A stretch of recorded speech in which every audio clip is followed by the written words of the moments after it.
Time stops when falling 나오고 for 후대주가 영화도 됐으니까 잘 아시겠지만 이게 기막힌 장면이죠. 자, 이제 지금 올해 5.18이면 39주년이죠.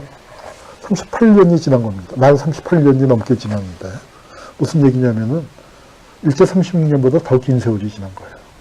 요새도 5.18 강연이 5월 되면은 10건이 들어오는데 전에는 5.18 강연 가면은 정말 79년도부터 해서 5.18 하루하루가 어떻게 진행되는지를 자세하게 얘기했는데 몇 년 전부터 그렇게 얘기 안 해요. 가만 생각해 보니까 너무 오랜 시간이 지난 거야. 일제 36년보다 더 긴 세월이 지났어요. 그런데 해방됐는데 그때 젊은이들 모아놓고서 대한제국 때 의료하던 얘기만 하면 어떡해. 산하나 세우는 얘기를 해야죠. 지금 젊은이들 관심도 거기에다 많이 가 있는 거지. 그래서 그 2시간 강연하면 한 15분 정도만 5.18 얘기를 해요. 그때 얘기하는 게 이 장면 얘기합니다. 도청 앞에 3만 명, 그 5.18도 중요하지만 저는 더 중요한 게 5월 26일 밤이라고 생각해요. 5월 26일 밤, 5월 27일 새벽에 진압되거든요. 5월 26일 밤 9시, 10시에 너 같았으면 어떻게 했겠냐. 도청 앞에 3만 명이 있었는데 그날 진압하는 걸 다 알았어요.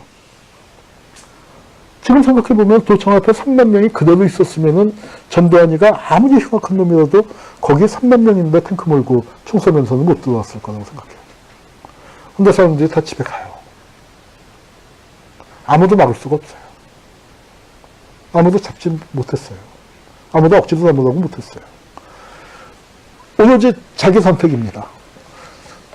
5원의 사회과학이라고 서울대 최종훈 교수 한 분이 기가 막힌 책을 썼죠. 참 좋은 책을 썼는데 거기 보면은 참 잔인하다고 해야 할까 냉정하다고 해야 할까 그런 표현이 나옵니다. 그날 살고자 한 사람은 다 살았다. 죽고자 한 사람도 반은 살았다.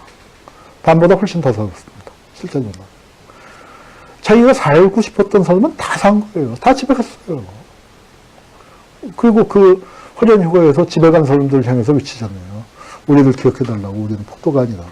나와서 같이 싸우자고 하는 건 아니에요. 우리를 기억해달라고만 부탁을 하죠. 그 얘기를 해요. 5.18에 대해서 알고 싶은 거 지금 뭐 30 몇 년 지났는데 그거 미주얼 고주를 알 게 뭐 있어요. 그거 지나가면 다 들을 땐 그런가 보다 해도 뭐 문만 나가면 다 잊어버릴 거. 다른 거 다 필요 없다.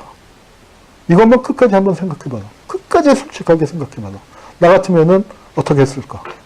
내가 그 자리에 도청에 남았을까? 집에 갔을까? 그것만 끝까지 생각해보면 5.18에 대해서 알아야 할 거는, 지금 기억해야 할 건 거기 다 들어있다. 저 질문이 우리 세대한테는 아주 무겁게 다가오는 겁니다. 그만 생각해봐요. 나는 그때 서울에 있었지만, 그리고 그때 광주가 저렇게 벌어지고 있는 것도, 뭐, 큰일이 있다는 건 알았지만, 저런 내막을 하나도 몰랐었지만, 돌이켜 생각할 때, 나는 어땠을까? 그 질문에서 우리는 결코 자유롭지 못했던 거예요. 어땠을 것 같아요? 여러분이 보기에 나는? 집에 갔을까요? 저기 남았을까요? 여러분이 보기에 내가 총을 잘 쏠 것 같아요? 아니면은 저런 엄청난 사건을 후대에다 전하는 걸 잘할 것 같아요. 대한민국에 총을 나만큼 못 쏠 사람은 없을 거예요. 누가 쏴도 나만큼은 쏠 겁니다. 그런데 대한민국에 이런 얘기를 나만큼 전할 사람은 몇 명이나 될까요? 별로 많지 않을 거예요. 그럼 나는 어떤 게 더 운동에 기여하는 걸까요? 난 집에 가도 되는 거겠지. 그러고 집에 가면은 도청은 누가 지키냐고. 그 상황이에요. 그 상황에서 다 집에 가고 3만 명 있던 중에서 다 집에 가고 300명 남았다는 겁니다. 그 300명을 대표해서 신하가 우리를 기억해달라고 외치는 거예요. 저 총을 회수하는데, 그러면 이제 지금 이제 그때는 젊었으니까 끝까지 싸워야지 무슨 얘기 하지만 나이가 들고 난 다음에 생각해보니까 산 사람은 살아야 할 거 아니야. 저게 2차 대전 때 쓰던 M1이나 카빈인데, 군대 말로 썩은 총이에요, 썩은 총. 저거 싸워서 전두환 막아낼 수 있어요? 그거 싸워봐야 알아요. 결과는 끝난 거잖아요. 결과는 끝났는데, 근데 왜 남았을까요? 혹시 도청을 지킬 수 있을 것 같아서? 혹시 전단을 물리칠 수 있을 것 같아서? 그날은 물리쳤다고 칩시다. 다음 날은 어떻게? 또 다음 날은 또 어떻게? 왜 남았을까요? 저 미스터 선샤인에 답이 있다고 생각해요. 거기서 유진초이가 하는 말 있잖아요. 빼앗길지언정 내주지는 말라. 빼앗길지언정 내주지는 말라. 그거죠. 텅 빈 도청을 전두환에게 내줄 거면 처음부터 왜 싸웠냐고요. 그렇게 텅 빈 도청을 내줄 거면 지금까지 싸운 건 뭐가 되고 지금까지 죽은 사람은 뭐가 되냐고요. 그걸 지키려고 했던 거지. 물리적인 공간으로서 이 도청을 지키려고 했던 건 아닙니다. 그리고 어때요? 그렇기 때문에 우리는 비록 패배하지만 역사는 내가 우리에게 승리를 줄 것이다. 제가 도청의 마지막 남은 사람들. 이게 그 힌츠피테가 찍은 거예요.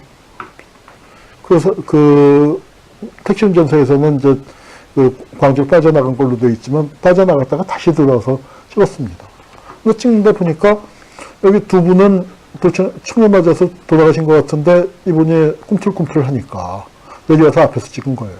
저건 망원 렌즈로 멀리서 찍었고 앞에서 찍었는데 이 눈빛을 잊을 수가 없어요. 근데 그 사이에 어때요? 몇 명 더 잡아왔죠. 그리고 등짝에도 뭐라고 쓰고 있어요. 악질 극렬 폭도. 도청에서 총기자. 이렇게 끌려간 사람들이 기막힌 거죠. 살아남은 자의 슬픔을 극대화된 거죠. 여기 이 사람들. 도청에서 남은 사람들 어땠을까요? 신하의 목소리를 다 집에서 듣는 거예요. 근데 새벽 3시, 4시, 밤이 깊었으니까 쿨쿨 잤을까요? 도청에 남은 사람들은 극도의 스트레스를 받아서 오히려 꾸벅꾸벅 졸았어도 집에 간 사람들은 뜬 눈으로 밤을 새죠. 근데 제 소리가 들리고요. 그리고 마이크 소리 꺼지고 난 다음에 확성기 소리 꺼지고 얼마 안 있어서 총성이 들립니다. 다다다다. 나는 비록 집에 왔지만 도청에 남은 형들이 그래도 좀 더 잘 버텨주기를, 잘 싸워주기를 바랬는데 총소리에 30-40분도 안 걸렸어요. 사실은 순식간에 제압당했고 그리고 이제 방방에 수삭하면서 드득드득 총소리가 계속 났는데 그래봤자 30-40분이에요. 그걸 듣고 있을 때 집에 간 사람들 심정은 어땠을까요? 그게 아마 우리 반만 년 우리 역사에서 가장 긴 새벽이었을 겁니다. 그 새벽을 보내고 난 다음에 어때요? 라디오 켜니까 뭐라고 나왔겠어요? 광주에 폭도들은 소탕됐다고. 이제 광주에는 안녕과 질서가 찾아왔다고. 시민 여러분은 이제 안심하고 상업에 종사하라고. 그리고 새 시대를 이끌어갈 위대한 지도자 전두환 장군이 있다고. 뿜빠뿜빠. 그걸 들으면서 아침을 맞은 사람들에게 살아남은 자의 슬픔이라는 게 남는 거고 그 80년대를 관통하는 얘기입니다. 그리고 세월호에서도 나는 살아남은 자의 슬픔 또는 살아남은 자의 책임 그의 역사를 바꿨다고 생각을 해요. 광주도 그래요. 이 살아남은 자의 책임을 느끼는 거죠. 이분들이 그 마지막 도청에 실려간 분들이에요. 지금 가면 이제 울팔 국립묘지가 돼서 아주 잘 꾸며져 있지만 이분들 어떻게 됐습니까? 아, 이건 무슨 차예요? 쓰레기차잖아요. 쓰레기차. 쓰레기차에다가 관을 포개 씌웠어요. 꽃상에 타고 한 분 한 분 모셔간 게 아닙니다. 이건 말할 수 없이 처절한 패배죠. 그러나 장엄한 패배입니다. 역사에서 보다 보면은 살아남는 것도 중요하지만 잘 지는 것도 중요할 때가 있어요. 작년 2017년이 6월 항쟁 30주년이었어요. 인터뷰 강연 많이 했는데 6월 항쟁 한마디로 얘기해서 어떻게 정의할 수 있습니까? 했을 때 뭐라고 답했냐면 5월 달에 집에 간 사람들이 6월 달에 다시 나와서 싸웠다고 했습니다. 7년이라는 세월 차이가 있지만 80년대를 지나게 산 사람들은 그게 무슨 말인지 알 거예요. 그래서 6월 항쟁이 왔습니다. 6월 항쟁 전두환 노태우가 이렇게 만세 부르던 날이에요. 직선제 안 하고 그냥 간선제로 체육관 대통령 뽑겠다고 후보 선출을 하던 날이에요. 근데 어떻게 했습니까? 결국은 6월 항쟁 결과 이렇게 만들었죠. 근데 어때요? 전두환 노태우가 여기 훨씬 젊잖아요. 9년 걸렸습니다. 87년도 했어야 하는 걸 9년 걸렸어요. 왜? 양김이 분열됐기 때문에. 노태우 당선시켜줬잖아요. 87년도에 사실은 정권 교체를 했었어야 하는 거예요. 그러면은 과거사란 말이 안 생겼을 거예요. 광주 문제 공소시효 사다리면 현재의 문제였습니까? 30년 전에 해결했어야 할 문제잖아요. 북한군 투입설 같은 말도 안 되는 얘기 나오지도 않았었어요. 근데 그때 우리가 갈라지는 바람에 패배했습니다. 이 결과가 뭐예요? 노태우가 당선되고 노태우가 그래서 재편한 게 3당 합당 아니에요. 민자당, 신한국당, 한나라당, 새누리당, 자유한국당으로 이어지는 거대 보수 정당이 이때 만들어진 겁니다. 87년에 기회를 살렸으면 이런 거 없어요. 이런 거 없어. 문제가 된 거예요. 자, 그러다가 10년 뒤에 우리가 Time stops when I'm falling for